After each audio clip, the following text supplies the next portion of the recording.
Jewelleries వారి Mukunda silks ఘన ప్రారంభం నవంబర్ 23న మన దిల్సుఖ్ నగర్ లో ప్రతి 3000 షాపింగ్ పై 3 గ్రాముల సిల్వర్ కాయిన్ ఉచితం. ఆఫర్ 23 నుంచి 30 వరకు మాత్రమే.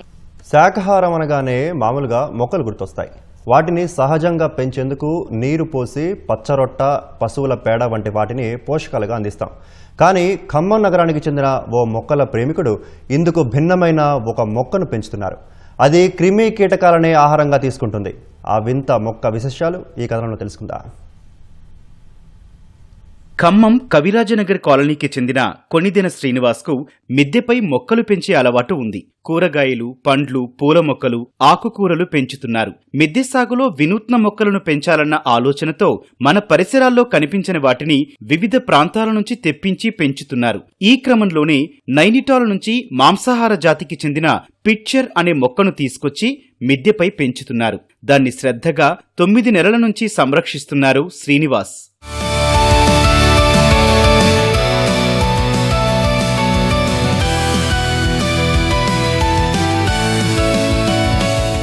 కార్నివరస్ ప్లాంట్స్ అన్నీ కూడా ఇన్సెక్ట్స్ని అట్రాక్ట్ చేసి వాటినే ఆహారంగా తీసుకుంటూ ఉంటాయి అన్నమాట. సో ఈ కార్నివరస్ ప్లాంట్స్లో భాగంగా అసలు ఇది ఎక్స్పెరిమెంట్గా నేను స్టార్ట్ చేస్తున్నా కాబట్టి ఫస్ట్ టైము నేను తీసుకున్న ప్లాంట్ ఎలా అంటే మీరు ఇది చూడొచ్చండి, నా వెనకలే ఉంది. ప్రతి ఆకుకి ఒక బ్యాగ్ లాగా మనకి ఫామ్ అయి కనిపిస్తూ ఉంది. అయితే ఈ ప్లాంట్కి ఒక కేర్ ఏంటి అని చూసుకుంటే ఈ ప్లాంట్ ఎప్పుడు కూడా నార్మల్ సాయిల్ మీడియం దీనికి అవసరం లేదు. ఈ ప్లాంట్ ఎప్పుడు కూడా కోకోపీట్ అంటే అసలు ఒక రూట్ సపోర్ట్గా ఏదో ఒకటి ఉండాలి కాబట్టి చాలా చిన్న పాట్లో కోకోపీట్ కొంచెం వేసి ఈ ప్లాంట్ అనేది పెట్టచ్చు.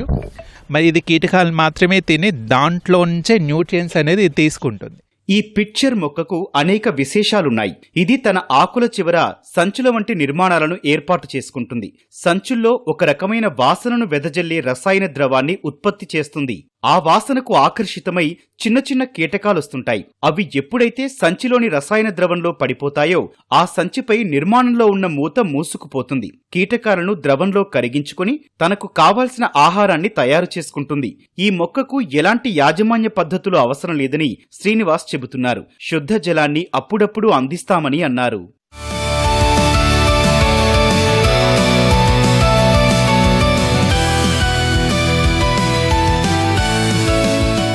మాన్యువల్గా ఎలాంటి న్యూట్రియన్స్ అంటే కంపోస్ట్ రూపంలో ఏది కూడా దీనికి ఇవ్వద్దు. ఇనీషియల్గా చూసుకుంటే the zero maintenance plant. So మనం క్లైమేట్కి రాని మొక్క అంటూ ఏముండదండి, మనం ఏదైనా చాలా ఈజీగా పెంచుకోవచ్చు. ఇలాంటి ఈజీ జీరో మెయింటెనెన్స్ ప్లాంట్స్ కూడా ఉంటాయి. ఎవరైనా ఇంట్రెస్ట్ ఉన్న వాళ్ళైతే ట్రై చేయొచ్చు. గార్డెనింగ్ మొక్కలు పెంచడం మీతో ఆగిపోకుండా మీ నెక్స్ట్ జనరేషన్ కూడా తయారు చేస్తూ ఉండండి. ఎందుకంటే ఇది నిరంతర ప్రాసెస్ అనేది మీతో ఆగిపోకూడదు. మన చుట్టూ ఉన్న పరిసరాలు బాగుండాలన్నా, మనం బాగుండాలన్నా, మన రేపటి తరం ఆరోగ్యంగా ఉండాలన్నా మిద్దె తోటను పెంచి పండించి మన భావితరాలకి, ప్రకృతికి మనం బహుమతిగా ఇద్దాం. ఈ మాంసాహార మొక్కను పెంచుతోన్న శ్రీనివాస్ ఇంటికి మొక్కల ప్రేమికులు వచ్చి పరిశీలిస్తున్నారు. మొక్కను తాము కూడా పెంచుకోవాలని ఇరుగు పొరుగు వారు ఆసక్తి కనబరుస్తున్నారు.